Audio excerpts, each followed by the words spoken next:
हरियाणा में बीजेपी को झटके पर झटके लग रहे हैं। कई नेता कांग्रेस का दामन थाम रहे हैं, तो ऐसे में अनिल विज काफी दिन से नाराज चल रहे हैं।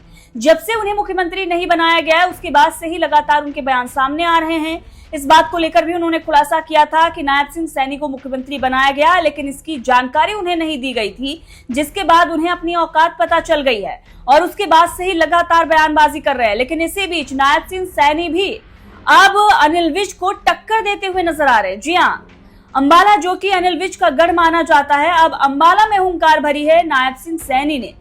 दरअसल अनिल विज ने अपने कदम पीछे खींच लिए और इसका नजारा देखने को उस वक्त मिल गया जब अंबाला से भाजपा प्रत्याशी बंतो कटारिया ने नामांकन भरा।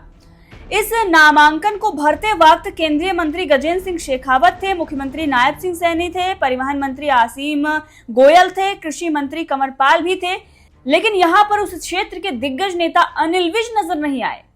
इतना ही नहीं, नायब सिंह सैनी ने वहां पर प्रधानमंत्री नरेंद्र मोदी को लेकर एक बड़ा बयान भी दे दिया। क्या कहा उन्होंने वहां पर जाकर, सबसे पहले वो बयान सुनाते हैं और उसके बाद मीडिया से बात करते हुए उन्होंने क्या कहा वो भी आपको बताएंगे। सबसे पहले उनका बयान सुनिए। आप लोगों के बीच में एक बात कहना चाहता हूं कि हमने 2014 के पहले का भारत भी देखा है और 2024 का भारत भी देख रहे हैं। एक बड़ा अंतर हम सबको 10 वर्षों के बाद इस 2024 के भारत में आज दिखाई दे रहा है। आज ये भारत, ये नरेंद्र मोदी जी के नेतृत्व में एक सुरक्षित भारत बना है, मजबूत भारत बना है और ये संकल्प नरेंद्र मोदी जी ने लिया है। ये संकल्प आप सबके सहयोग से नरेंद्र मोदी जी ने लिया है कि जब 2047 का भारत होगा, ये विकसित राष्ट्र बन जाएगा, ये विकसित भारत बन जाएगा।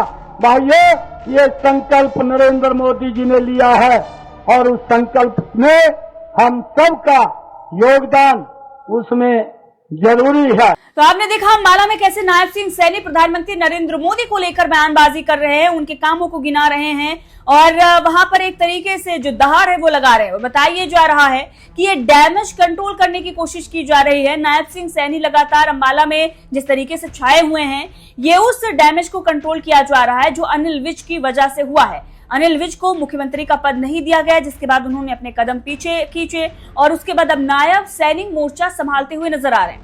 उसके बाद उन्होंने मीडिया से भी बातचीत की। क्या कुछ उन्होंने मीडिया से बातचीत करते हुए कहा, चलिए वो भी आपको सुनाते हैं, सुनिए।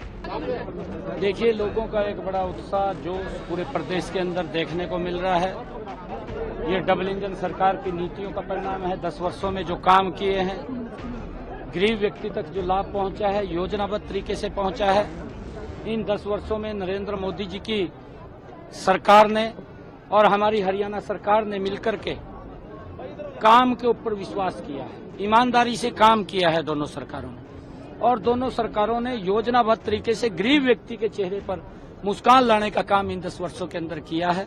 और इन्हीं 10 वर्षों के अंदर जो देश की समस्याएं थी, नरेंद्र मोदी जी के नेतृत्व में उनका समाधान हुआ है। कांग्रेस के समय के अंदर जो समस्या बना करके लोगों को डरा करके वोट बटोरने का कांग्रेस के लोग काम करते थे, नरेंद्र मोदी जी ने उनका समाधान करते हुए लोगों को एक स्वच्छ भारत बनाने का काम वो नरेंद्र मोदी जी ने किया है। चाहे इन 10 वर्षों के अंदर हम देखें, धारा 370 की बात है, चाहे नॉर्थ ईस्ट के अंदर जो बोडो की एक बड़ी समस्या थी उसकी बात है, चाहे भगवान श्री राम के भव्य मंदिर के निर्माण की बात है, चाहे आप लोग देखेंगे कि जम्मू कश्मीर के अंदर धारा 370 और 35 से जिसको लेकर के लगातार राजनीति होती थी, नरेंद्र मोदी जी ने कहा कि हमने सुधार करना है। ये समस्या इस देश के अंदर एक संविधान, एक प्रधान, एक निशान रहेगा और इसको लेकर के जो लंबे समय तक देश ये मांग कर रहा था, नरेंद्र मोदी जी ने उसका समाधान किया। देश को विकास की एक नई गति देने का काम, इन 10 वर्षों में एक नया इतिहास लिखने का काम नरेंद्र मोदी जी की सरकार ने किया। अगर देश के ऊपर कोई वैश्विक संकट भी आया है, उस वैश्विक संकट के अंदर भी हमारी ये डबल इंजन की सरकार लोगों के साथ कंधे से कंधा मिलाकर के खड़ी हुई नजर आई। कोरोना के समय के अंदर 80 करोड़ परिवारों तक राशन पहुंचाने की व्यवस्था नरेंद्र मोदी जी ने की और उसके साथ साथ 220 करोड़ लोगों को फ्री में डोज लगाने का काम भी नरेंद्र मोदी की सरकार ने किया इस वैश्विक संकट के अंदर, और 100 से ज्यादा देशों को भी बाहर भेजने का काम भी नरेंद्र मोदी की सरकार ने किया है। और आज देश के अंदर जिस प्रकार का एक नरेंद्र मोदी जी के प्रति वातावरण है, नरेंद्र मोदी जी ने जिस प्रकार से काम किए हैं, लोगों की एक ही आवाज है कि अब की बार 400 पार, और इस बात को लेकर के जो कांग्रेस के बड़े नेता भी हैं, आज वो भी इस बात को अंदर खाते स्वीकार कर रहे हैं कि नरेंद्र मोदी जी तीसरी बार इस देश के बड़े मैंडेट के साथ प्रधानमंत्री बनेंगे, क्योंकि इस देश के लोगों ने 2014 के इलेक्शन में नरेंद्र मोदी जी को 282 सीटें दी और 2019 के चुनाव के अंदर 303 सीटें दी, और अब की बार ये 370 से भी पार जाएंगी। एनडीए को 400 पार सीटें देकर के इस देश के अंदर नरेंद्र मोदी जी